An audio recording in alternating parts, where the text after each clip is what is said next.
Welcome to Learn About Law. My name is Kevin O'Flaherty from O'Flaherty Law, and today we're going to explain partnerships in Illinois. We'll talk about the difference between a general partnership, a limited liability partnership, and the difference between all of those things and corporations and LLCs. If you want to learn more about S-Corps, LLCs, and C corporations, we have an article and video about that at learn-about-law.com. So first, let's talk about a general partnership. This is your basic form of partnership. Anytime two people are doing business together without incorporating in a different way, they are a general partnership de facto. So general partnerships may or may not have a partnership agreement that governs the relations between the partners, but they don't file any corporate papers to incorporate, and they don't have to follow any corporate formalities like meetings of the shareholders to make decisions. The flip side of that is unlike a corporation or an LLC, they don't get liability protection, meaning that partners in a general partnership are personally liable for all of the partnership's debts and other liability. They have pass-through taxation, meaning that the partnership is not taxed at the partnership level. The profits from the partnership are just taxed on the partner's personal tax returns.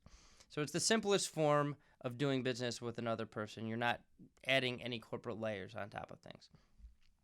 A limited partnership is similar to a general partnership, except that there are general partners and limited partners.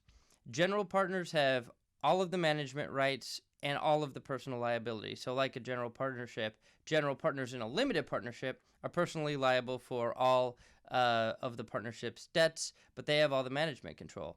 Limited partners are silent investors that have no control and also no personal liability for corporate debt. Unlike a corporation or LLC, there aren't a lot of corporate formalities involved, just like a general partnership. But again, the downside is that general partners remain fully liable personally for corporate actions. Limited partnerships are used a lot in family estate planning.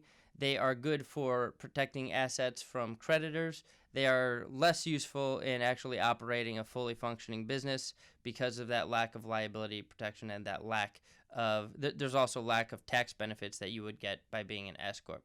But they're good for generally family estate planning or short-term projects with some silent investors that want liability protection.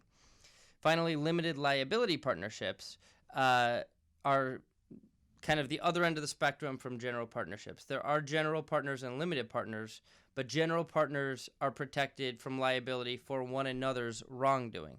They're only liable for their own wrongdoing. Limited partners, just like in a limited partnership, still have no control over the partnership and no personal liability. So limited liability partnerships are an extra layer of liability protection over a limited partnership, and they basically make the partners only liable for their own actions as opposed to the actions of the other partners. These are often used for professions like lawyers, architects, doctors, where the main liability is personal malpractice. So if you have any questions, you can leave them in the comment section below this post at learn-about-law.com or below the video on our YouTube station. If you found this helpful, please subscribe to us on YouTube, SoundCloud, Apple Podcasts, or wherever you listen to your podcasts or watch your videos. If you need some help, please give us a call at 630-324-6666. That's 630-324-6666. We offer free consultations in many areas of law, and we have several geographic locations for your convenience. Thank you so much for watching and listening. Thanks so much for watching our video. If you have any questions, feel free to comment below. Click the subscribe button for new videos every week, and download and review us on iTunes. Visit learn-about-law.com for other legal-related articles and videos. Visit our business podcast and video blog, seizeyourbusiness.com, and visit Making Real Estate Fun for real estate videos and podcasts. Call us at 630-324-6666 for a free consultation.